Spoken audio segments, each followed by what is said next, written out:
험한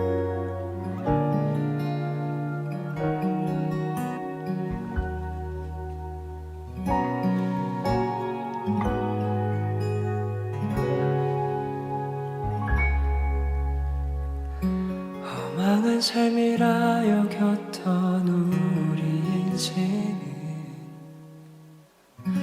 한 사람이 짊어진 십자가로 변했네. 우리의 세상은 여전히 험하게 보이나 주 안에서 우리 사랑을 외치네. 이곳에 주의 나라와 주의 뜻만이 영원히 이루어지리. 주가 일하시는 우리의 삶 가운데 주님께 우리 찬양과 그의 영광을 영원히 노래하리. 포기치 않으시는 당신의 그 사랑이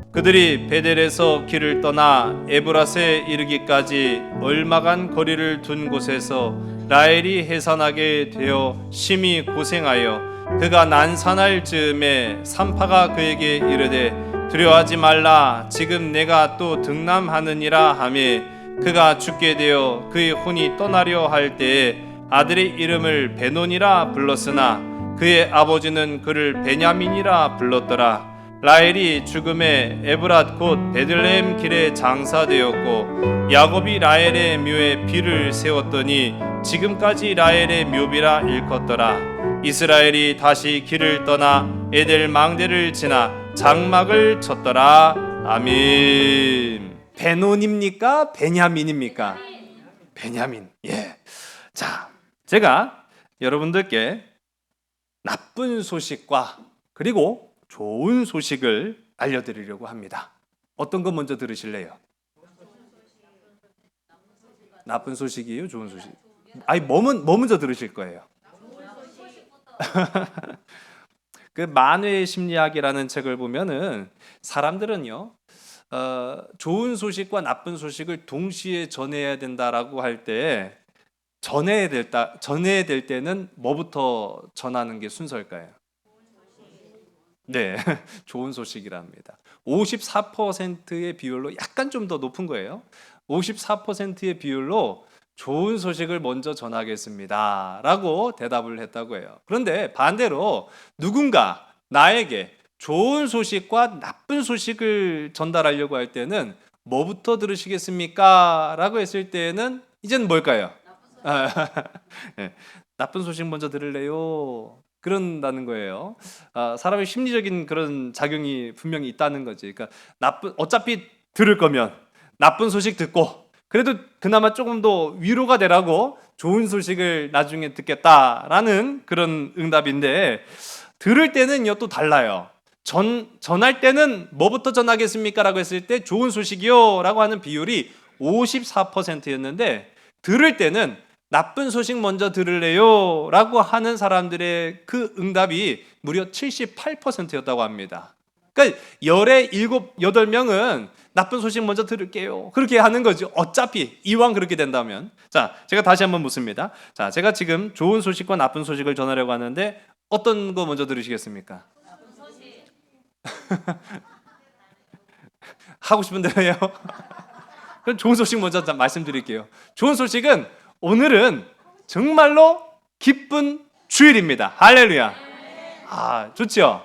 자, 나쁜 소식은 오늘 설교는 조금 깁니다.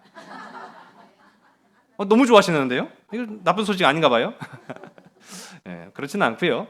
자, 우리가 삶을 살아간다라고 표현을 합니다. 근데 이 삶이라는 것 자체가요, 살아감이라는 말의 줄임이에요. 삶은 인생이 살아가는 것입니다. 그야말로. 그런데 그 살아가는 인생의 걸음과 여정은 사실은요, 누구도 알 수 없어요. 심지어는 걷고 있는 나조차도 확인하고 살아갈 수 없는 것이 사실 우리의 인생입니다. 그래서 참 예측 불가능하구나라는 생각을 하게 됐는데, 이 삶을 더욱 예측 불가능하게 만드는 것 중에 하나가 바로 우리 인생에는 반드시 찾아온다는 죽음입니다. 죽음 때문에 우리는요, 예측 불가능한 인생 속에 때로는 두려워하기도 하고 염려하기도 하고 걱정하기도 하고 고민하기도 하는 그런 모습들을 보게 되는데, 참 한편으로 오늘 우리가 함께 읽은 본문의 말씀은요, 제가 앞서도 나쁜 소식과 좋은 소식이 있다 말씀을 드렸는데, 좋은 소식이라고 한다면 라헬이 자녀를 낳았다는 거예요. 그런데 나쁜 소식이라고 하면 그 라헬이 이 자녀를 낳다가 사망에 이르렀다라는 것이지요.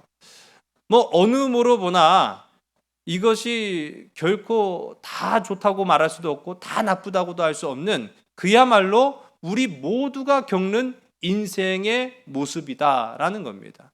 그래서 우리 인생은요, 이렇게 좋은 소식과 나쁜 소식이 항상 같이 찾아올 때가 참 많다라는 겁니다. 오늘 라헬의 죽음은요, 그야말로 예측할 수 없는 일이었어요. 야곱도 몰랐고 라헬 자신도 몰랐다는 사실입니다. 제가 그래서 찾아봤어요. 창세기의 이 족장사를 살펴보게 되면은 이 라헬이라는 이 인물, 이 여인은요, 다른 여인들보다 상당히 일찍 죽음을 맞이했다라는 것을 보게 됩니다. 한마디로 말하면 미인방명이라는 말이 딱 맞는 말이죠. 라헬이 이쁘다는 말 들어보셨죠? 여러분, 미인방명 잘 모르세요? 이쁜 여자는 일찍 뒤진다. 뭐 그런 얘기 못 들어보셨어요? 예. 전 다 이쁩니다. 예. 자, 어쨌든 라헬이 그렇게 일찍 죽음을 맞이하게 돼요. 죽게 된 이 직접적인 이유를 우리가 이제 본문의 말씀을 통해서 살펴본 것처럼 출산 때문에 더 일찍 죽었구나라는 사실, 참 가슴 아픈 일이죠. 좋은 일인데, 너무 기쁜 일인데, 너무 바랬고 경사였는데, 이 좋은 일 때문에 라헬 자신은 죽음에 이르게 됐다는 말이죠. 자, 이게 왜 사람의 마음을요 좀 가슴 아프게 하는가라고 하면은, 우리 지난 시간에도 살펴봤지만은 이 라헬이 야곱의 아내가 되는데, 이 야곱의 아내가 되는데 둘째 아내가 되었습니다. 이게 과연 라헬이 원한 걸까라는 부분에서까지는 성경이 접근하고 있지 않기 때문에 알 수는 없어요. 어쨌든 간에 야곱의 마음에 든 것은 라헬이었지만 레아와 먼저 혼인을 하게 되었고, 라헬은 이로부터 7년을 더 기다렸다라는 것이죠. 근데 7년 뒤에는요, 그야말로 불꽃 튀는 전쟁을 벌여요. 무슨 전쟁이요? 그렇죠, 출산 전쟁. 이야, 어떻게 참았나 몰라 이 라헬. 7년이나 늦게 결혼을 한 이 라헬이 먼저 시집간 자기 언니 레아와 출산 전쟁을 벌이는데, 자, 누가 승리합니까? 아니, 출산에 승자가 어디 있고 패자가 어디 있어요? 저는 그렇게 생각을 하지 않는데, 어쨌든 간에 그 낳은 자녀의 숫자만 놓고 보면 레아가 훨씬 많이 낳죠. 예. 오죽했으면 이 라헬이 자기 몸으로는 못 낳겠다 싶어서 자기 몸종인 비라를 통하여 자녀를 낳는 그런 모습까지도 우리가 성경을 통해 봤어요. 그러니까 어쨌든 간에 이와 같은 일련의 과정 속에 라헬이 알게 모르게 상당한 스트레스를 받았구나라는 것을 우리가 알 수 있습니다. 그러나 하나님은 응답하시는 하나님이시요, 우리를 사랑하시는 하나님이신 줄로 믿으시기 바랍니다. 귀한 열매 맺었죠? 누굴 낳았습니까? 그렇죠, 요셉이를 낳았습니다. 요셉을 낳는 그런 모습도 우리가 함께 봤습니다. 요셉 낳고 라헬이 만족했지요? 예. 기억하시는 분들 계실 거예요. 우리 창세기 30장 24절 보면은 만족하지 않았어요. 하나님, 내게 아들을 더 주십시오. 참 라헬 참 독해요. 대단해요. 그러니까 요셉을 낳기는 낳았으나 내가 요셉만으로는 만족할 수 없으니 내가 아들 더 낳기를 바랍니다 라고 그렇게 간구를 했어요. 그리고 나서 이제 대략 측정해 보면은 대략 한 10년 세월이 흘러간 겁니다. 10년의 세월이 흘러간 이후에 둘째를 임신하게 된 거예요. 참 경사한 거죠. 근데 우리 지난 시간에 우리가 함께 살펴본 것처럼 야곱이 숫곳을 떠나서 베델로 가고자 했을 때의 모습을 우리가 조금 기억을 떠올려 봐야 됩니다. 그 숫곳에서 베델로 갈 때 그냥 가지 않았습니다. 3가지 결단을 하고 떠났습니다. 첫 번째로는 우상을 다 버렸습니다. 두 번째로는 말씀으로 나의 삶을 정결하게 바꿨습니다. 세 번째로는 옷을 바꿨는데 우리가 그거를 이제 우리는 신앙적인 표현으로 그리스도로 옷을 입었다라고 이야기했죠.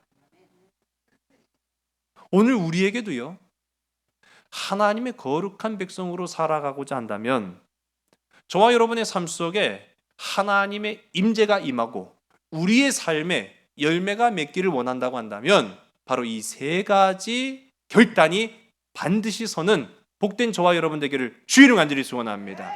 어느 것 하나도 하나님과 타협하려고 하지 마세요. 하나님은 너른 마음으로 우리를 품으십니다. 심지어는 죄인도 품으시는 하나님이십니다. 그러나 신앙의 모습에 있어서만큼은요, 하나님은 절대로 타협하지 않으셨어요.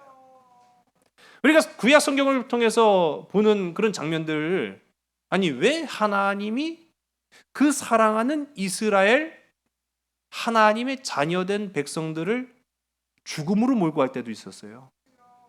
전쟁으로 심판하실 때도 있었어요. 질병으로 몰살시킬 때도 있었어요. 와, 하나님 무자비하시네. 근데 그 이유를 보면은 그 백성 이스라엘이 하나님과 신앙의 모습으로 타협을 하려고 할 때마다 하나님은 어김없이 그들을 심판하셨습니다. 오늘 우리도 마찬가지예요. 하나님은 죄인도 품으시지만 신앙의 문제에서만큼은 조금도 타협하지 않으십니다. 야곱도 마찬가지였어요. 이제 내가 하나님의 자녀가 될 것인데 반드시 이 3가지 결단은 해야겠다. 그렇게 이 결단 가운데 하나님 앞에 나아갑니다. 자, 그럴 때 그때 이 3가지 결단을 하고 나니까 비로소 무엇이 임했습니까? 하나님의 복이 임했다라는 거예요. 여러분, 이게 굉장히 중요한 부분이에요. 복 먼저 주세요. 그러면 내가 잘하겠습니다. 우리 그런 모습들 많이 봐요. 무슨 약속어음도 아니고, 먼저 주세요. 그러면 잘할게요. 잘하나 봐요. 개코도 안 하지. 여러분, 하나님은요, 반드시 이행하는 신앙과 결단의 모습을 보시고 축복하십니다. 야곱에게 복을 주셨는데 그 중에 하나가 어떤 복이었어요? 우리가 기억하기를 자녀를 통한 복을 주셨다라고 말씀하고 있어요. 자녀를 복을 주셨다라고 합니다. 자, 그렇게 라헬이 임신한 거예요. 여러분, 라헬이 그냥 임신한 게 아니었어요. 이 3가지의 결단이 이루어진 직후에 라헬이 임신했습니다. 하나님은 그야말로 실제 하시는 하나님, 하나님은 정말로 역사하신 하나님, 하나님은 진짜 살아계신 하나님이시다라는 사실이에요. 자, 이제 라헬이 배가 불러와요. 그런데 문제는 이 라헬이 지금 노산이라는 거예요. 자, 오늘 우리가 함께 읽은 본문의 말씀 16절의 말씀을요, 우리 함께 성경을 보시고 우리 함께 읽습니다. 시작. 그들이 베델에서 길을 떠나 에브라스에 이르기까지 얼마간 거리를 둔 곳에서 라헬이 해산하게 되어 심히 고생하여 아멘. 자, 여기서 라헬이 자녀를 출산하는 장소로 언급된 곳이 어디죠? 에브랏이라고 말합니다. 자, 이 에브랏은 그 이름의 뜻이 있어요. 이 에브랏이라고 하는 히브리의 뜻은 열매를 많이 맺다라는 의미예요. 참 이름의 뜻과 딱 맞아떨어지지 않습니까? 열매를 맺는 것에서 하나님은 자녀를 낳게 하셨어요. 이것이 하나님의 계획하심입니다. 자, 그 에브랏은요, 또 다른 이름을 가지고 있어요. 어떤 이름이지요? 아니, 우리 오늘 말씀 읽었잖아요. 베들레헴이라는 뜻을 또 가지고 있어요. 그러니까 이름이 몇 가지가 있는데 이 에브랏이라고도 불렀고, 시간이 나중에 지난 후에요. 시간이 지난 이후에는 그곳을 베들레헴이라고 부릅니다.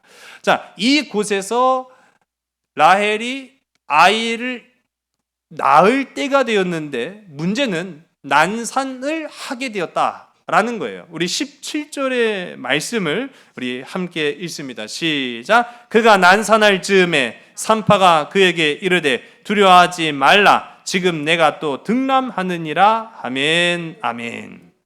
자, 라헬이 오늘 이 말씀을요, 우리가 좀 순서적으로 좀 볼 필요가 있어요. 그 때를 알아서 아이를 낳기 시작한 게 아니에요. 가다가 중간에 지금 멈춘 거예요. 왜요? 애가 막 나오려고 하니까요. 애가 막 나오려고 하니까 그 베델로 가는 그 도중에 베들레헴이라고도 불리고, 오늘 우리가 함께 읽은 말씀 가운데 보면은 에브랏이라고 부르는 그 마을쯤에 도착해서 그냥 도중에 애를 출산을 하기 시작합니다. 그러니 야곱으로서는 지금 당장 누구를 불러와야 돼요? 그렇죠. 산파를 불러오는 거예요. 그러니까 산파가 준비되어 있던 게 아니었어요. 황급히 마을로 가서 산파를 불러옵니다. 그러니까 중간에 산파가 막 와갖고 다급하게 지금 이게 어떻게 흘러가는 상황인가 하고 보니까요, 난산이에요, 난산. 그런데 그 와중에 이 산파가 고난 속에 있는 라헬을 위로합니다. 뭐라고 위로하지요? 걱정하지 말아라. 뭐라고 해요? 두려워하지 말아라. 걱정하지 말아라. 네가 또가 중요해요. 또. 네. 지금 처음 난 아들은 아니에요. 또. 근데 왜 또가 중요하냐? 라헬이 강구한 기도가 있기 때문인 거예요. 라헬이 뭐라고 기도했어요? 또 달라고 했잖아요. 또 달라고. 또 달라고 했는데 하나님은 또 주시는 하나님이신 줄로 믿으시기 바랍니다. 또 주셨다라는 것을 이 산파의 입을 통해서 다시 한번 강조하고 있어요. 야! 걱정하지 말아라. 두려워하지 말아라. 네가 또 아들을 낳고 있다라고 이야기를 합니다. 자, 뭐 물론 이 산파가 마을에서 불러왔는데 어떻게 알았느냐? 산파는요, 전문적인 지식을 가지고 있는, 오늘날로 말하면 산부인과 의사예요. 그러니까 이 사람이 처음 애를 낳는 건지 또 애를 낳는 건지 물어물어 알 거 아니에요. 처음 애를 낳는 거라고 한다면은 이 초산이기 때문에 그런 상황에 맞추고, 또 애를 낳는다고 하면은 애를 낳아본 경험이 있으니까 이렇게 하면 된다. 뭐 그런 위로도 해줄 줄 아는 거 아니겠습니까? 자, 이 산파가 이렇게 말로써 위로를 하는데, 자, 여기에서 우리가 히브리어를 조금만 좀 살펴볼게요. 제가 그냥 한글로만 썼습니다. 자, 우리 한번 따라볼까요? 감제, 라크벤. 뭔 소린가 이렇게 생각하실 수 있는데 쉬운 말이에요. 오늘 우리가 함께 읽은 말씀 그대로입니다. 네가 또 등남하느니라 라는 말이에요. 근데 그거를 조금 더 쉽게 풀어면 걱정하지 말아라, 또 아들이다, 이런 얘기예요. 근데 여기에서 라크라는 말이 좀 중요합니다. 라크. 이거를 좀 우리가 아주 그냥 어감을 살려서 말하면 아이고 야야야 네가 낳고 있는 이 아이가 아들이요 하는 그런 표현이에요. 좀 감이 오세요? 예. 자, 그런 의미인데 제가 왜 이렇게 강조를 하냐면은 지금 출산 중이에요. 네가 등남하느니라 라고 하는 말은 등남하였다가 아니잖아요. 그런데 여러분 궁금하지 않으세요? 지금 왜 이걸 제가 계속 강조하는지?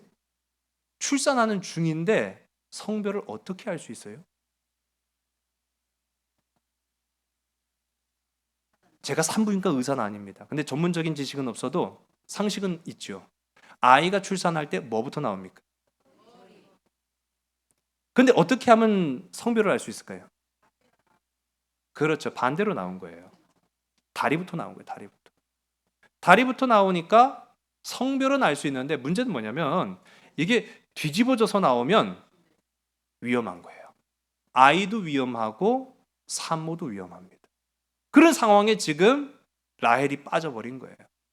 그러니까 출산하는 도중일지라도 성별은 아니까 이 다급하고 위기에 빠져 있는 라헬을 산파가 그나마 위로해 줄 수 있는 그 말 한마디는, 야, 네가 지금 낳고 있는 아이가 또 아들이요. 그러니 조금만 더 힘을 내. 그렇게 이야기를 하는데 이건 산파도 해결해 줄 수 있는 문제가 아니에요. 하나님만이 해결하실 수 있는 문제입니다. 자, 이러한 가운데 아주 난산이지요. 하나님은 우리가 그럼에도 불구하고 이 본문의 말씀을 통해서 알 수 있는 사실이, 하나님은 라헬의 기도를 들으신다. 들으셨다. 그냥 라헬이 지나가는 말로 난 또 애를 낳았으면 좋겠는데 그렇게 한 말이 우리가 아님을 알아요. 우리 이전 시간 창세기 30장 24절의 말씀을 보면은 이 라헬의 표현은요 아주 간절한 표현이었어요. 눈물의 기도였어요. 주님을 붙잡고 매달리는 간구였어요. 하나님, 내게 또 아들을 주십시오 라고 하는 그 기도, 하나님은 외면하지 않으셨다라는 사실이에요. 근데 중요한 거는요, 여러분, 기도가요, 물론 아주 다양하고 능숙한 언어적 기법을 사용할 필요까지는 없습니다. 그런데 우리가 이 기도를 할 때는요, 분명한 한 가지를 기억하셔야 돼요. 기도의 대상이 일단 명확해야 되고요. 그렇게 하지 않으면 중언부언하는 기도가 됩니다. 또 두 번째로는 나에게 초점을 맞춘 기도를 하면 절대로 안 됩니다. 하나님께 초점을 맞춘 기도를 하는 저와 여러분 되기를 주의 이름 간절히 소원합니다. 그리고 두루뭉실한 기도를 하면 안 됩니다. 여러분, 두루뭉실한 기도는요 10년 아니라 100년 지나고 3000년이 지나도 그 기도는 응답 안 돼요. 정확하고 자세한 기도를 하는 저와 여러분 되기를 간절히 소원합니다. 지금 우리가 이 라헬이 이전에 했던 고백과 표현, 기도의 방식을 보면은 간절함, 그건 통했어요.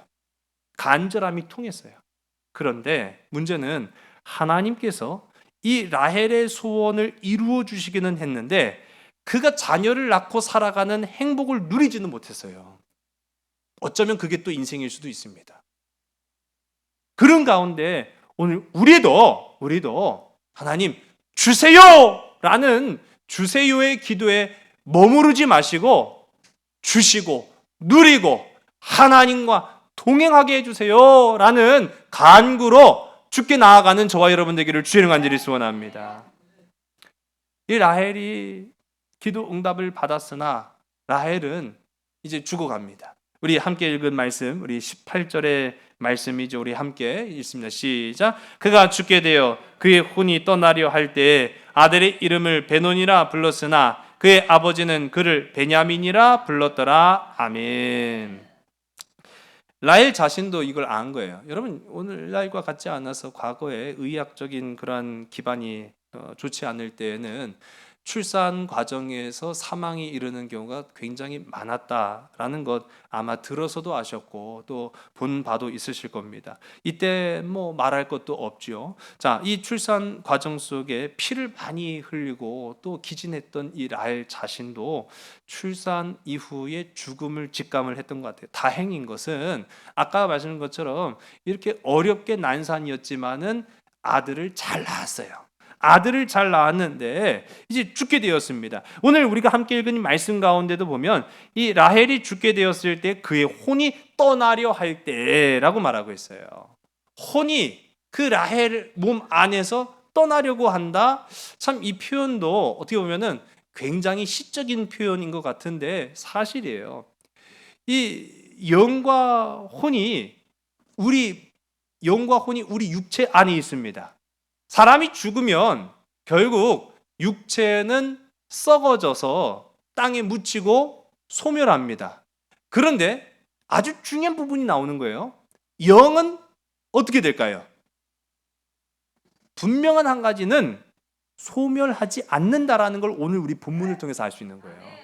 육신은 소멸해요. 이건 우리 모든 인생이 부정할 수 없는 사실입니다.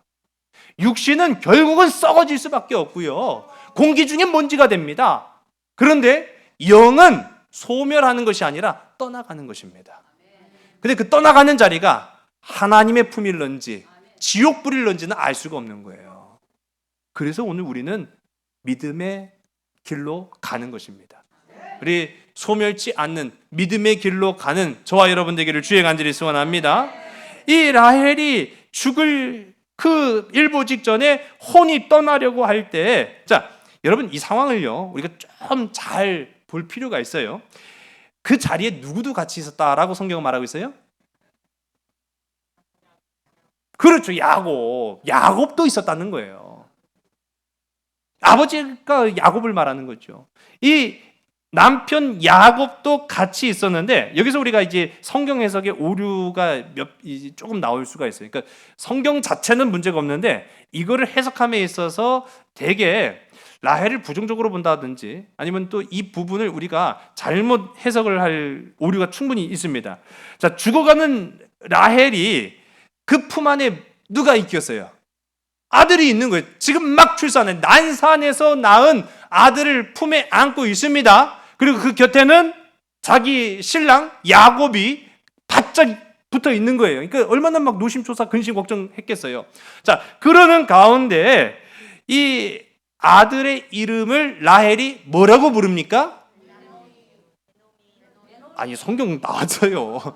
베노니라고 불렀단 말이에요. 베노니라고 이제 부르는 거예요. 자, 이 베노니라고 하는 이 이름의 뜻, 우리 화면을 보시면 베노니는요, 벤이라는 아들을 벤이라고 읽었고, 제가 지난번에 말씀드렸죠. 영화 옛날 벤허, 그 허씨 아들이라고 제가 허씨성을 가졌는지 뭐 누군지 모르겠지만 어쨌든 벤허는 허씨 아들이고, 자, 이 벤은 아들을 말하고 노니는 오니에서 온 거예요. 그러니까 오니라는 말은요, 나의 불행, 나의 슬픔, 이거를 붙이니까 뭐가 돼요? 나의 슬픔의 아들이다 라는 뜻이에요. 베노니, 나의 불행한 아들이다, 이렇게 얘기해요. 이름치고는 꽤 괜찮네요. 그렇죠? 안 좋아요? 장명소 갈 필요가 없는 거 아니에요? 이 정도면은 상황을 시적절하게 잘 표현한 이름 아니겠습니까? 아니, 그렇지 않아요? 나중에 장성해갖고, 야, 네 이름이 뭐요? 난 베논이요. 왜? 내 이름 들으면 모르겠어? 나는 그런 사람이요. 라고 하면은 상황 파악 딱 되는 거 아니겠어요? 자, 그런데 이 베논이라고 이름을 짓습니다. 뭔 불행의 상징도 아니고 뭐 이름을 있다고 지어요. 그렇죠? 그래서 우리가 부정적인 시각으로 이 본문의 말씀을 볼 이 가능성이 충분히 있는데, 아니에요. 여러분, 이거를 조금 제가 아까 그래서 상황을 머릿속에 그려보면서 우리 말씀을 보실 필요가 있다, 제가 말씀을 드렸습니다. 어머니의 입장에서, 내가 라헬의 입장에서 고생 끝에 낳은 이 아들이 얼마나 귀했겠습니까? 이 아들은요, 물론 내가 이전에 요셉도 낳았지만은 얼마나 바라고 소원했던 그 지나온 서름의 세월 끝에 갖게 된 귀하디 귀한 자녀입니까? 그런데 그 어떤 어머니가 미쳐가지고 이 아들은 불행의 아들이요! 라고 이름을 지었겠어요? 조금도 그럴 수가 없어요. 자, 자식의 진심이었습니다. 라헬은요. 자식의 진심이었던 이 라헬, 우리 이전의 말씀 보면은 라헬이 자식 낳으려고 별짓 다 한 거 아시죠? 언니 레아가 취했던 합한채, 이른바 정력제, 그것도 빼앗고. 왜? 자식 낳으려고. 그런데 그렇게 해갖고 자식 낳았죠? 언니 좋은 일만 시켰잖아요. 그렇죠? 아니, 합한채도 빼앗은 까닭이 뭐예요? 자식을 낳고 싶었단 말이에요. 여러분, 이전 시간에 또 우리가 함께 살펴본 이 라헬의 이상한 기행을 우리가 조금 이해를 하는 거예요. 합한채를 왜 뺏어요? 멀쩡한 사람한테 이거 먹으면 좋다고. 이게 뭔데요? 정육제요? 내가 정육제가 뭐다로 필요하다가? 그럴 상황도 있잖아요. 라헬한테는 필요했다고요. 또 이 라헬의 이상한 기행 중에 하나는 뭘 좀 훔쳤어요. 뭐 훔쳤죠? 누구의 것이죠? 아버지의 것. 아버지의 우상의 일종이었던 드라빔을 훔칩니다. 이 또한 자녀와 연관이 된 거예요. 이 우상을 왜 들고 다닙니까? 우상한테 비는 거죠. 근데 우상한테 여러 가지를 빌 수 있어요. 가족 우상이라고 한다면은 그 가족 전체를 보호해주는 그런 기능을 가지고 있는데, 물론 가정의 평안, 뭐 사랑, 건강 그런 것들도 구할 수 있지만은 자녀를 구할 수도 있는 거예요. 그 드라밉을 통해서 자녀를 얻기를 원했던 거죠. 한마디로 말하면.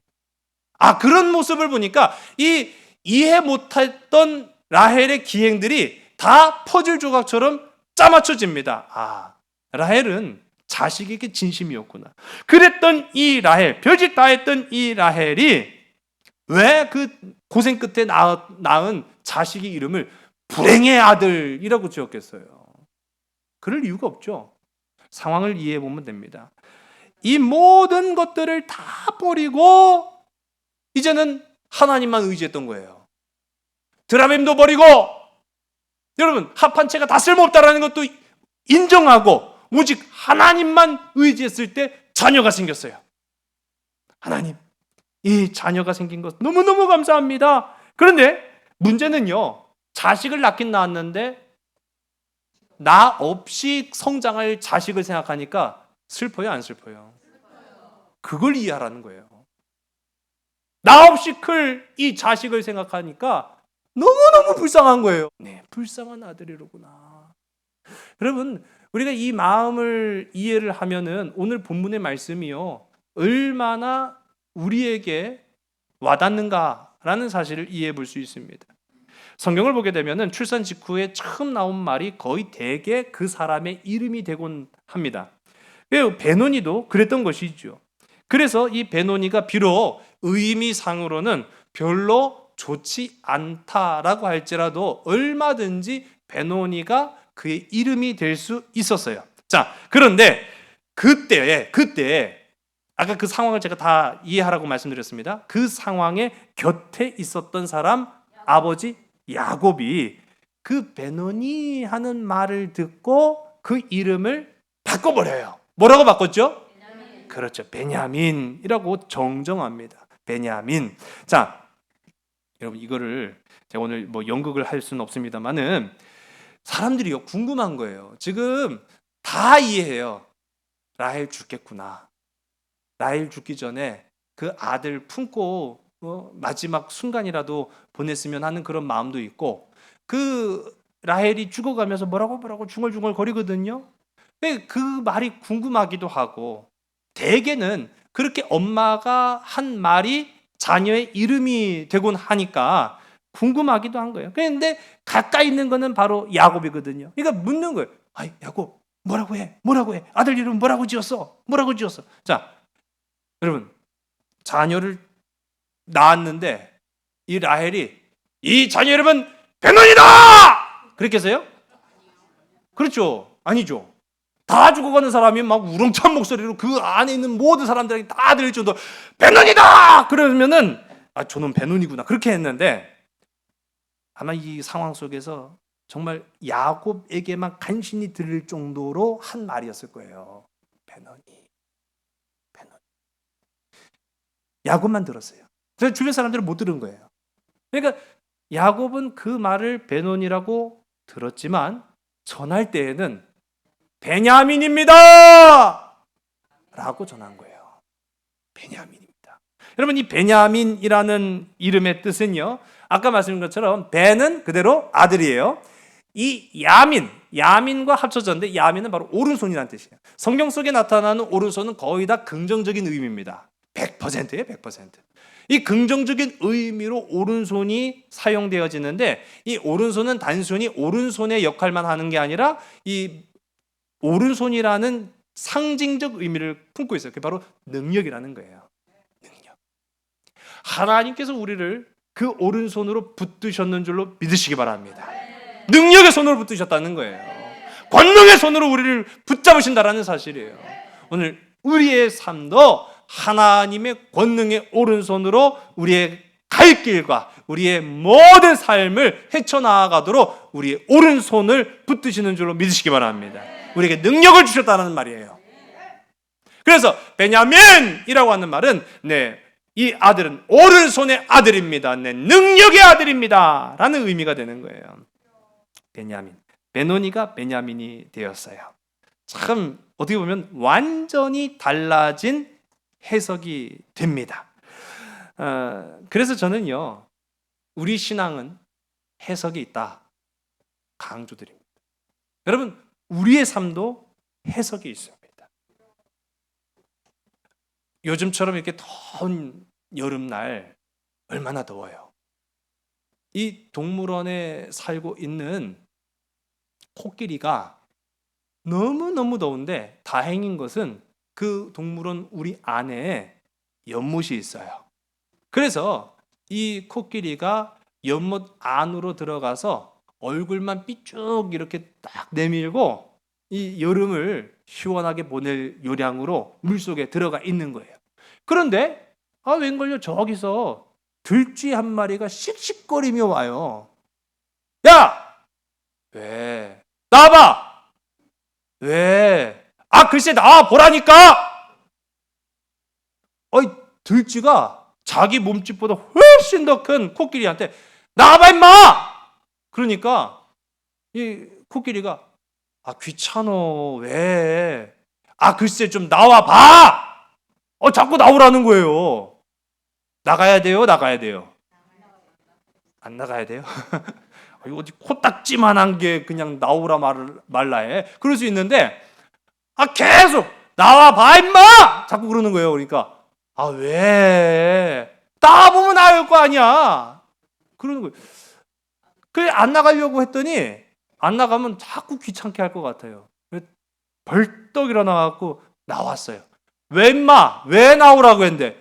귀찮아 죽고 더워 죽겠는데 왜 나오라고 했는데? 그랬더니 이 들쥐가 가만히 쳐다보더니 아니야 됐어? 또 그러는 거예요. 자, 이제는 누가 도리어 화가 나야 될까요? 그렇죠. 코끼리가 화가 나. 야 임마! 더워 죽겠는데 나오라고 해서 나왔더니 왜 됐다고 그래? 그랬더니 이 들쥐가 하는 말이 난 또 내 수영복 네가 가져갔나 했어. 이 말이 돼야 안 돼요? 말도 안 되는 소리죠. 그런데 어떻게 쥐가 생각을 했는지는 모르겠지만 내 수영복을 제가 입었다고 생각한 거예요. 사람은요, 똑같은 문제, 똑같은 일도 어떻게 해석하느냐에 따라서 완전히 다르게 볼 수가 있다는 사실입니다. 물론 우리가 지금 봐야 할 것은요, 성경적 시각이에요. 성경적 시각입니다. 라헬의 입장에서 우리는 충분히 베노니라고 하는 말 이해를 해요. 엄마 없이 클 이 자녀의 미래를 생각해 보니까 너무나도 불쌍한 마음은 100번, 1000번 이해하고도 남아요. 그런데 그 말을 들은 야곱은 해석이 달랐어요.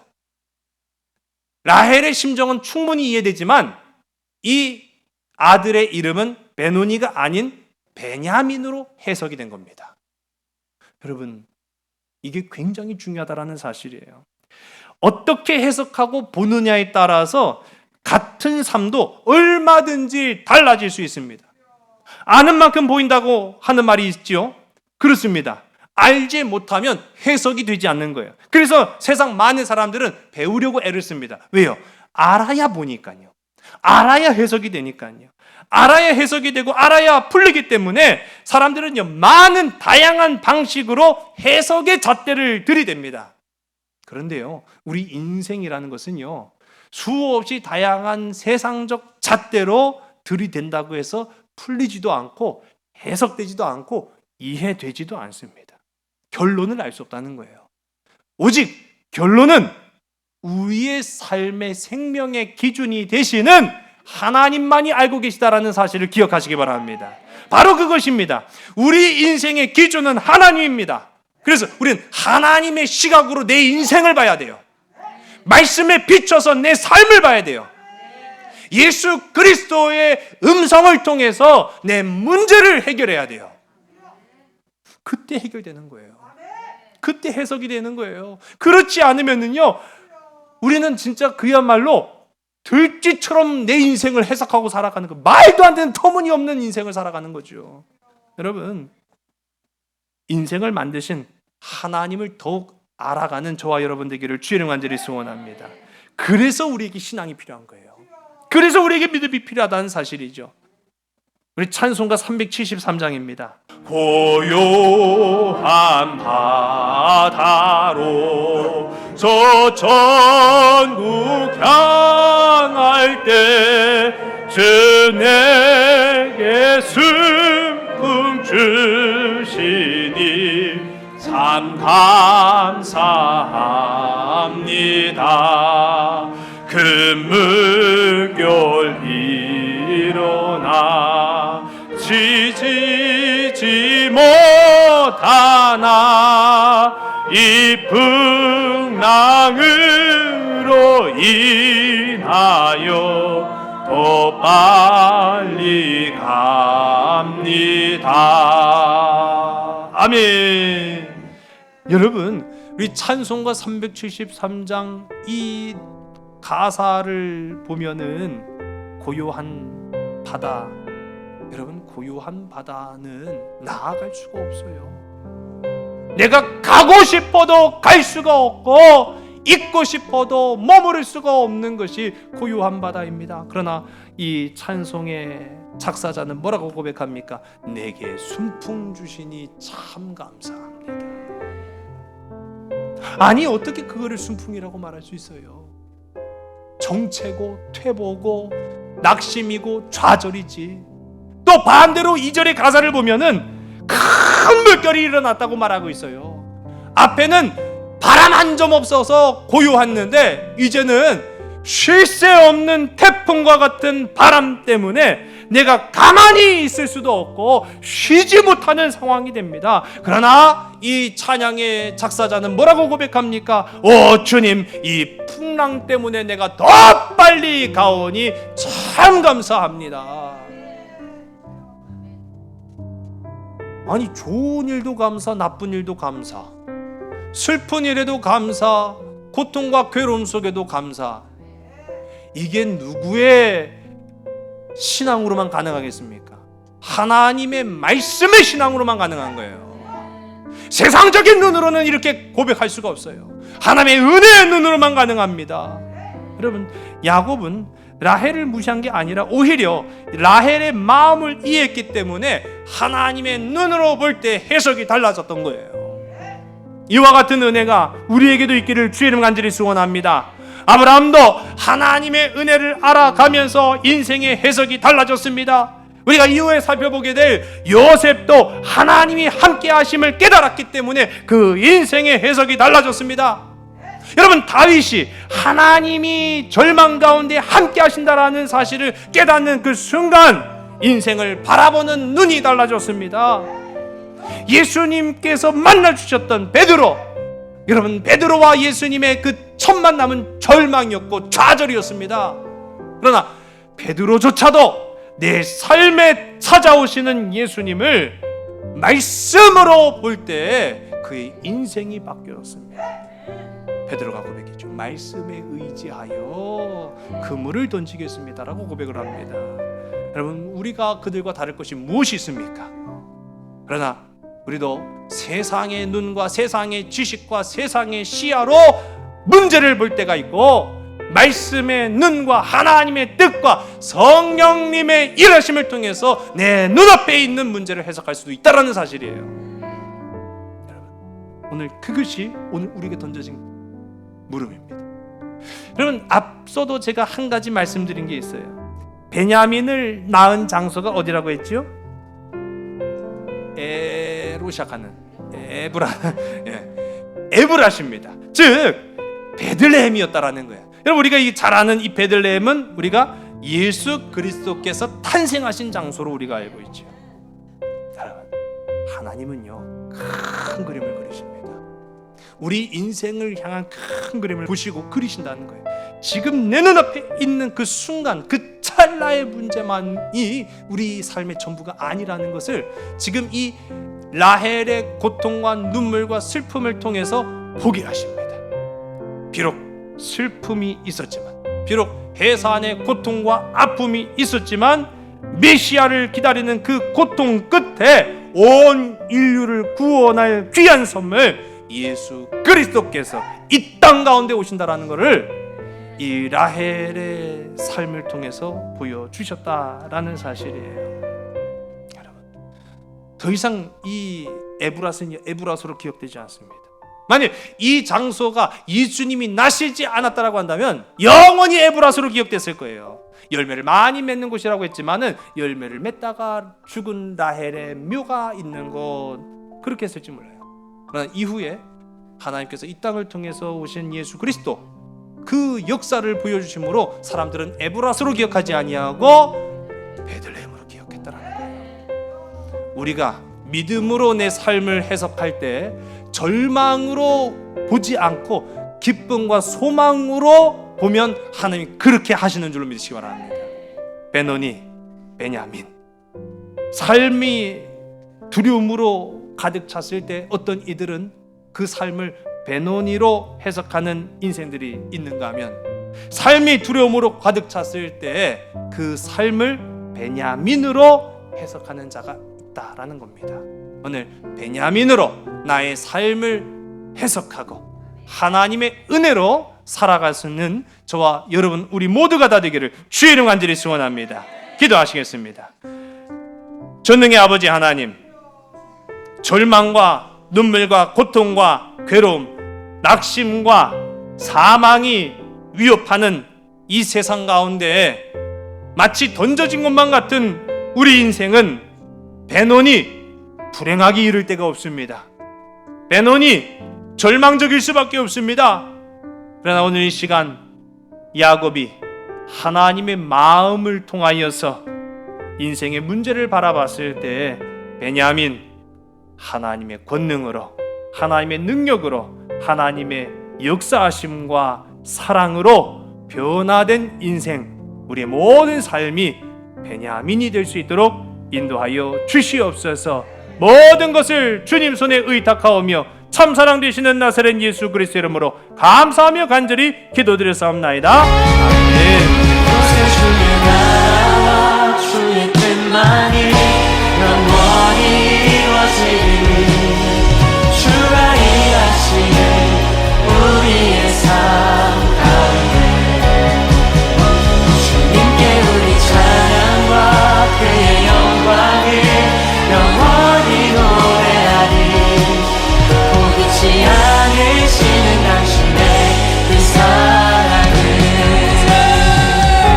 이곳에 주의 나라와 주의 뜻만이 영원히 이루어지리. 주가 일하시는 우리의 삶 가운데 주님께 우리 찬양과 그의 영광을 영원히 노래하리.